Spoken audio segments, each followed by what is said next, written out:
busca la bella forma, digamos, ¿no? En todo momento.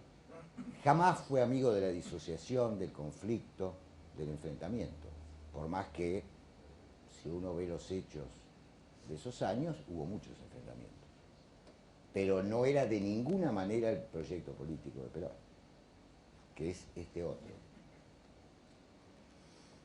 Y fundamentalmente, ¿cuál es el valor supremo en el proyecto político de Platón, en la República, en las leyes? La justicia. La justicia, pero la justicia depende de ¿qué en Platón? De que cada sector de la sociedad cumpla la función que le corresponde, que le es propia. Si ustedes leen el modelo argentino para el proyecto nacional, van a ver que dice, bueno, los militares tal cosa, los comerciantes tal cosa, Perón, ¿no? Digo, va asignando a cada sector la función que le corresponde. Si alguno de estos sectores cumple otra función que la que le corresponde, no hay justicia posible. Así lo pensaba Platón. Por eso, por más bueno que sea un gobierno militar, es siempre malo. Porque los militares tienen la función de defender la ciudad, no de gobernar. Estoy hablando de Perón, Platón, Platón, Perón. Para Platón, quienes deben gobernar son los filósofos. O sea que la cuestión no está fundamentalmente en el bienestar material, o no necesariamente allí. Hay gobiernos que pueden garantizar un gran bienestar material, durante un periodo al menos, pero no por eso son más justos. Porque gobiernan, bueno, por ejemplo, decíamos ahí, los militares. Dejo eso también, pero lo que él critica, digamos, en Platón y en los griegos en general, es que falta el momento de la individualidad. La polis, la ciudad, el estado antiguo, es opresora. Ese es el elemento que aporta el cristianismo, y Perón lo tiene sumamente claro, y lo aporta en su mejor versión, que es la persona.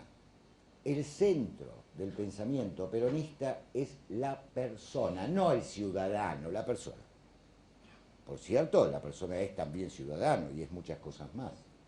Pero el centro es la persona, no el ciudadano. Digo esto porque hoy se habla de esta pavada, que es la construcción de ciudadanía, que yo todavía no entendí qué quiere decir. Creo que la usan mucho en Barcelona y acá algunos giles se la copian, pero nada más que eso. Se trata de permitir el desarrollo de la persona y se trata de respetar entre todo la dignidad de la persona. La persona es también ciudadano, entre otras cosas. Esta es la idea del hombre total. En esta filosofía política no se toma el hombre por partes, se toma al hombre en su totalidad. No quiero decir que persona es aquello que muchas veces se repite, cuerpo más alma más espíritu, no es eso. La persona es una infinita relación consigo misma. No lo van a entender esto ahora, no importa, pero esto es lo que faltaba al pensamiento griego. El hombre griego es un hombre exterior, es un hombre sin interioridad. Esto lo aporta fundamentalmente San Agustín. Pero con esto a su vez aporta la libertad de la voluntad, que es otro tema absolutamente esencial.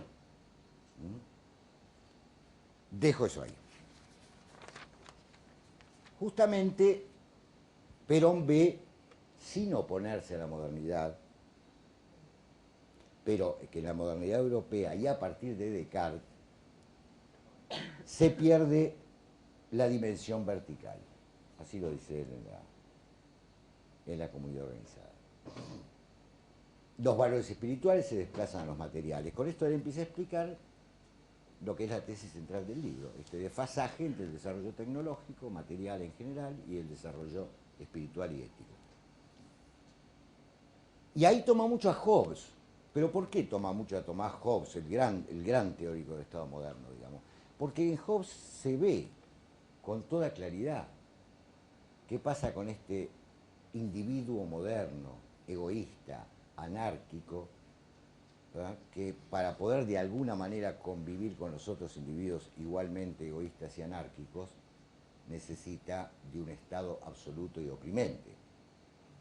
Hobbes, en la apertura de la modernidad europea, muestra los elementos que luego van a constituir una dialéctica que no va a encontrar solución.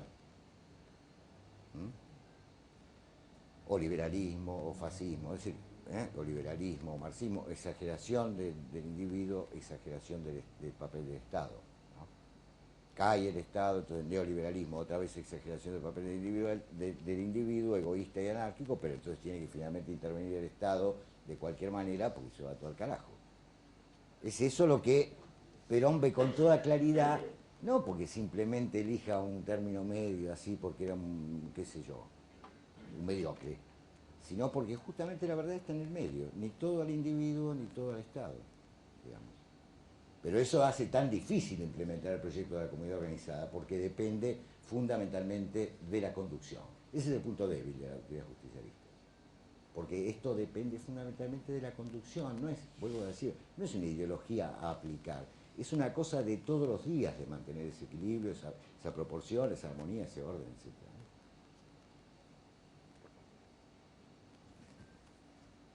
Y algo que quiero decir porque viene muy al caso en este momento.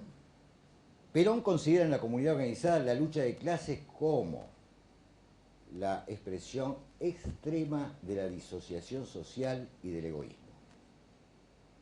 O sea que ningún peronista que sea verdaderamente tal puede promover la lucha de clases.